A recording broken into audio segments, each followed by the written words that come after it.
Hi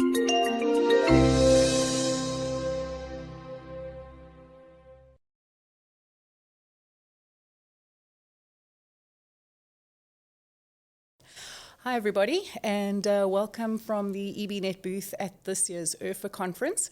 I'm joined by Guy Chennells from Discovery, and we thought we'd pop in with him quickly and ask him a couple of questions. So Guy, welcome to our little pod here today. Thank you, Natalie. Great to be here.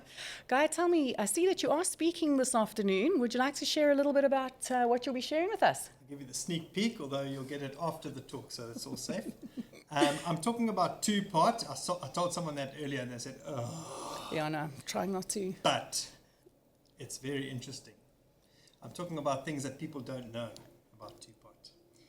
We've actually got some fantastic insights into how people are actually using it, and I'm here to tell the good news stories about two-part, of which there are many. I am intrigued, so I will be tweeting from your session. I think I'll make exciting. a turn past that. So I'll be tweeting from there.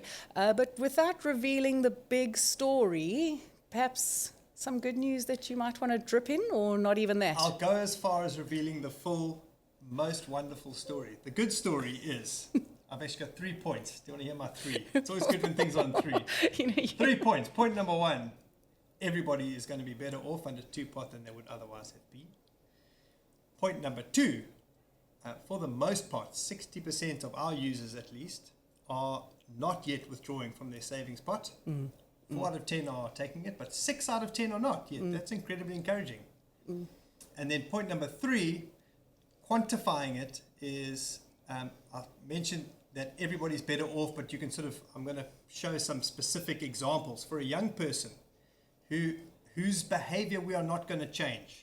Assuming that we are terrible at educating and getting people to really appreciate that their retirements matter, they will be 2.3 times better off under two-part than they would otherwise have been. Assuming some things, you'll see there's some other kind of examples there.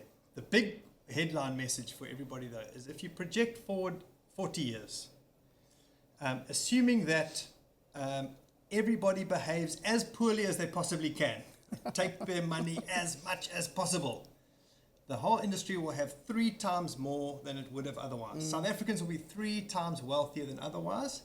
And if you make some moderate assumptions which are in line with the behavior we're actually seeing, 4 times better. South Africans will be 4 times wealthier in a generation than they would otherwise have been.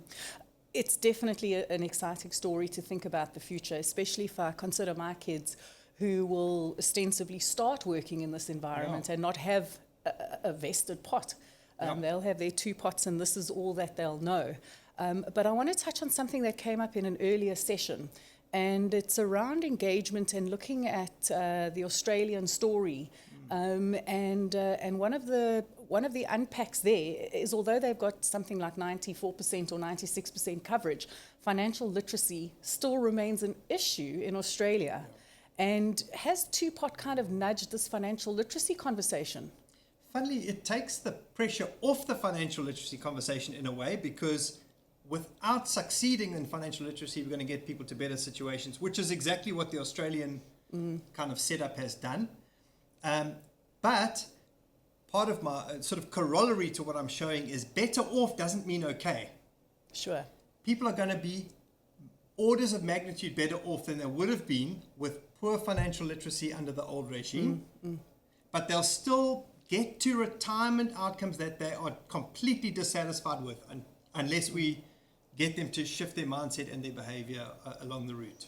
So the pressure's still on to the industry to do the things, but the kind of baseline level of where people are going to get to is so much better. It's a very good news story. Guy, I'm not going to press you for any more revelations. I've got nothing else, so you say. I know when to stop, right? Thank you very much for joining us today. Great, Natalie. Ciao. Cheers.